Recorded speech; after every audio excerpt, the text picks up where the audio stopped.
Hello, നമുക്കിന്ന് ഒരു round shape കേക്കിനെ എങ്ങനെ ഹാർട്ട് ഷേപ്പ് ആക്കി മാറ്റാൻ നോക്കാവേ. ആദ്യം നമ്മളിവിടെ 8 ഇഞ്ചിൻ്റെ ഒരു കേക്കാണ് ഉണ്ടാക്കിയിരിക്കുന്നത്. ചോക്ലേറ്റ് കേക്കിന് വേണ്ടിയിട്ടുള്ള സ്പോഞ്ചാണ് കേട്ടോ ഇത്. സാധാരണ നമുക്ക് 8 ഇഞ്ചിൻ്റെ ഒരു കേക്കിന് നമുക്ക് 10 ഇഞ്ചിൻ്റെ കേക്ക് ബോർഡ് ധാരാളമാണ്. നമ്മളിവിടെ കട്ട് ചെയ്ത് മാറ്റുന്ന കാരണം കുറച്ച് വലിയ കേക്ക് ബോർഡ് എടുക്കണം. ഞാനിവിടെ 12 ഇഞ്ചിൻ്റെ കേക്ക് ബോർഡാണ് എടുത്തിരിക്കുന്നത്. ആ കേക്ക് ബോർഡ് എടുത്തിൽ ആദ്യത്തെ ലെയർ വെക്കുമ്പോൾ നമ്മൾ ഒരു വശത്തേക്ക്, അതായത് ഹാർട്ട് ഷേപ്പിൻ്റെ താഴ്വശ കൂർത്തിരിക്കുന്ന വശം, ആ വശം വരുന്ന വശത്തേക്ക് കുറച്ച് നീക്കി വേണം ആദ്യത്തെ ലെയർ ഒന്ന് വെക്കാനായിട്ട്. ഇനി ആദ്യത്തെ ലെയർ വെച്ച് കുറച്ചൊന്ന് വെറ്റ് ചെയ്ത് കൊടുത്ത് ആദ്യത്തെ ഗനാഷയൊക്കെ വെച്ചിട്ടുള്ള ക്രീമും വെച്ച് കൊടുത്തിട്ടുണ്ട്. വീണ്ടും നമ്മൾ അതിനകത്തേക്ക് ഗനാഷ ഒഴിച്ച് കൊടുത്ത് കുറച്ച് ചോക്ലേറ്റും കൂടെ ആഡ് ചെയ്തിട്ടാണ് നമുക്ക് ഈ ഫില്ലിംഗ് എല്ലാം തയ്യാറാക്കിയിരിക്കുന്നത്. അങ്ങനെ നമ്മൾ 3 ലെയറും തയ്യാറാക്കിയിട്ട് ക്രം കോട്ട് ചെയ്ത് നമ്മൾ ഫ്രീസറിലേക്ക് കുറച്ച് നേരം ഒന്ന് സെറ്റ് ചെയ്യാൻ വെക്കണം. ഒരു 10 മിനിറ്റ് നേരം ഒന്ന് നമുക്കൊന്ന് സെറ്റ് ചെയ്തിട്ട് വേണം നമ്മളൊന്ന് കട്ട് ചെയ്യാനായിട്ട് തുടങ്ങാൻ. ഇനി ഫ്രീസറിൽ നിന്ന് എടുത്ത കേക്കിനെ നമ്മൾ ഒന്ന് അടയാളപ്പെടുത്തുകയാണ് ആദ്യം ചെയ്യുന്നത്. ആദ്യം കൃത്യം നേർപകുതിയായിട്ട് ഒന്ന് അടയാളപ്പെടുത്തുന്നു. ഇനി വീണ്ടും ആ നേർരേഖ വിലങ്ങനെ വെച്ചുകൊണ്ട് വീണ്ടും ഒരു നേർരേഖ കുറുകനെ ഇങ്ങനെ ഒന്ന് വെച്ച് കൊടുക്കുകയാണ്. ഇനി നമ്മൾ താഴേക്ക് ചേർത്ത് വെച്ചിരിക്കുന്ന ആ ഭാഗത്തിലെ അവിടെ നിന്നും മുകളിലേക്കായിട്ടുള്ള ആ വശത്തേക്ക് നമ്മൾ ചെരിച്ചിങ്ങനെ കൃത്യം ചെരിച്ചിങ്ങനെ ആ ഒരു പോയിന്റിൽ നിന്ന് പോയിന്റിലേക്ക് വരുന്ന രീതിയിൽ ഒന്ന് കട്ട് ചെയ്തെടുക്കുകയാണ് കേട്ടോ. അത് നമ്മളത് വെക്കുന്നത് ഇങ്ങനെയാണ്. ഒരു വശത്ത് അതിൻ്റെ നേരെ മുകളിലേക്ക് തന്നെ ഒന്ന് ചേർത്ത് വെക്കണം. നമ്മൾ കുറേ ഗ്യാപ്പ് ഇട്ടിട്ട് മാറ്റി വെച്ചിട്ടില്ലേ കുറച്ച് സ്ഥലം, അങ്ങനെ ആ വശത്തേക്കാണ് കേട്ടോ കുറച്ച് നീക്കി ഇങ്ങനെ വെച്ച് കൊടുക്കുന്നത്.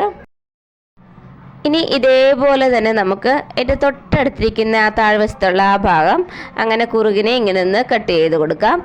ഇനി ഇത് രണ്ടും നമുക്ക് നേരത്തെ വെച്ചിരിക്കുന്ന അതേപോലെ തന്നെയാണ് കേട്ടോ മുകളിലേക്ക് കയറ്റി വെക്കുന്നത്. അതേ സൈഡിൽ നിന്ന് മുകളിലേക്ക് അങ്ങ് കയറ്റി വെച്ചാൽ മതി. അപ്പോൾ നമ്മൾ കയറ്റി വെക്കുമ്പോൾ കുറച്ച് ഒന്ന് ക്രീം വെച്ച് കൊടുത്തതിന് ശേഷം വേണം കൊടുക്കാനായിട്ട്. അതൊന്ന് പ്രസ് ചെയ്തൊന്ന് അമങ്ങിയിരിക്കണ്ടേ, അതിന് വേണ്ടിയിട്ട്. ഇനി ഇങ്ങനെ കുറച്ച് ക്രീം കൊടുത്തതിന് ശേഷം നമുക്ക് ഈ ലെയർ അങ്ങ് പതിയെ നീക്കി വെച്ച് കൊടുക്കാം.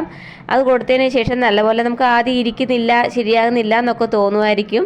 പക്ഷേ അത് ശരിയായിക്കോളും കേട്ടോ. അതൊന്ന് പ്രസ് ചെയ്തൊന്ന് അങ്ങനെ ഒന്ന് പതിയെ ഒന്ന് വെച്ച് കൊടുത്താൽ മതി. അത് അങ്ങനെ തന്നെ നല്ല ഹാർട്ട് ഷേപ്പിൻ്റെ അതേ രീതിയിൽ തന്നെ അങ്ങ് കിട്ടിക്കോളും കേട്ടോ. അതേപോലെ തന്നെ നമുക്ക് അടുത്ത വശത്തും കുറച്ച് ക്രീം അപ്ലൈ ചെയ്ത് കൊടുത്ത് ഈ കേക്ക് മുകളിലേക്ക് ആ രീതിയിൽ തന്നെ ഒന്ന് വെച്ച് കൊടുക്കുകയാണ്, കയറ്റി വെച്ച് കൊടുക്കുകയാണ്. ഇനി ഇത് പതിയെ ഒന്ന് പ്രസ് ചെയ്ത് അതങ്ങ് അമർത്തി പതിയെ ഒന്ന് അമർത്തി ഒന്ന് വെച്ച് കൊടുക്കുക. ഇടയ്ക്ക് ഇച്ചിരി ക്രീമൊക്കെ ചേർത്ത് കൊടുത്തിട്ട് നമുക്കതൊന്ന് പ്രസ് ചെയ്ത് പെർഫെക്റ്റ് ആക്കി എടുക്കാം.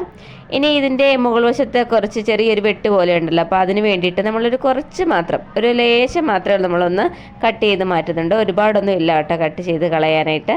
കുറച്ച് മാത്രം ഒന്ന് ഒരു കുനിപ്പ് കിട്ടാൻ വേണ്ടി മാത്രം ഒന്ന് നമുക്ക് കട്ട് ചെയ്ത് മാറ്റാം. ഇനി അവിടെ ക്രീം വെച്ചിട്ട് നമുക്ക് നല്ലപോലെ ഒന്ന് ഫിനിഷ് ചെയ്തെടുക്കാവുന്നതേ ഉള്ളൂ. ഇത്രയേ ഉള്ളൂ കേട്ടോ നമ്മൾ കട്ട് ചെയ്ത ഭാഗം. ഇനി നമുക്ക് കട്ട് ചെയ്ത ഭാഗം ഒന്ന് കവർ ചെയ്ത് ക്രീം കൊടുക്കണം. ബാക്കി സാധാരണ പോലെ തന്നെ നമുക്ക് ഫൈനൽ കോട്ട് ചെയ്തെടുക്കാം. കുറച്ച് പതിയെ ഒന്ന് ചെയ്തെടുത്താൽ മതി, ധൃതി ഒന്നും വെക്കാതെ പതിയെ ചെയ്ത് കൊടുത്താൽ മതി. അത് ഫിനിഷ് ആയിട്ട് കിട്ടാൻ വേണ്ടിയിട്ട്. ഒരുപാട് റിസ്ക് ഉള്ള കാര്യമല്ല. വേണമെങ്കിൽ നമുക്ക് പൈപ്പിംഗ് ബാഗൊക്കെ ഉപയോഗിച്ചിട്ട്, പൈപ്പിംഗ് ബാഗ് ഉപയോഗിക്കുമ്പോഴത്തേക്കും കുറച്ചുകൂടെ എളുപ്പം ഉണ്ടായിരിക്കും. അത് ഉപയോഗിച്ചിട്ട് ചെയ്ത് കൊടുത്താലും മതി. അല്ലെങ്കിൽ സാധാരണ ചെയ്യുന്ന പോലെ തന്നെ ക്രം കോട്ട് ചെയ്ത് വെക്കുക. കുറച്ച് നേരം വേണമെങ്കിൽ ഫ്രീസറിൽ വെക്കുക. അതിന് ശേഷം വേണമെങ്കിൽ ഒന്ന് നല്ലപോലെ ഒന്ന് ഫൈനൽ കോട്ട് ചെയ്തെടുത്താൽ മതി.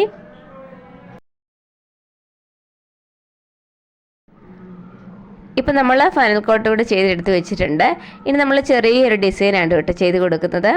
അതിനിട്ട് റോസറ്റയുടെ ചെറിയ നോസിലുണ്ടല്ലോ, അതുകൊണ്ട് പൈപ്പിംഗ് ബാഗിലേക്ക് നമ്മൾ ഇട്ട് കൊടുത്ത് അത് സൈഡ് വശത്തും മുകൾ വശത്തും ബോർഡർ പോലെ അങ്ങ് ചെയ്ത് കൊടുക്കുകയാണ്. വളരെ എളുപ്പമാണ് ഇത് ചെയ്തെടുക്കാനായിട്ട്. ഇനി ഇതിന് മുകളിലേക്ക് ഞാൻ കുറച്ച് ബീഡ്സ് ഇടുന്നുണ്ട് കേട്ടോ, ഷുഗർ ബീഡ്സ്. അത് സിൽവർ കളറിൻ്റെയാണ് എൻ്റെ കയ്യിൽ ഉണ്ടായിരുന്നത്. ഗോൾഡ് കളറിൻ്റെ ആണെങ്കിൽ കുറച്ചുകൂടെ ഭംഗിയായിരിക്കും. അപ്പോൾ സിൽവർ കളറിൻ്റെ ആ ബോൾസ് എല്ലാ റോസറ്റയുടെ പൂവിലും വെച്ച് കൊടുക്കുന്നുണ്ട്, മുകളിലും താഴെയും വെച്ച് കൊടുക്കുന്നുണ്ട്. അതിനുശേഷം നമ്മൾ ഇന്നത്തേക്ക് ഹാപ്പി ബർത്ത്ഡേ അമ്മയെന്നായിരുന്നു കൊടുക്കാനുണ്ടായിരുന്നത്. അത് ചോക്ലേറ്റിൻ്റെ മുകളിലാണ് കേട്ടോ ചെയ്ത് കൊടുത്തിരിക്കുന്നത്. അപ്പോൾ അത്രയേ ഉള്ളൂ നമ്മുടെ കുഞ്ഞ് ഡിസൈൻ. അപ്പോൾ എല്ലാവർക്കും ഇഷ്ടമായെന്ന് കരുതുന്നു കേട്ടോ. ഇനി നമ്മൾ ഇത് 1 kg കേക്കാണെങ്കിൽ ഇതിൻ്റെ തൂക്കം ഒന്ന് നോക്കാം കേട്ടോ.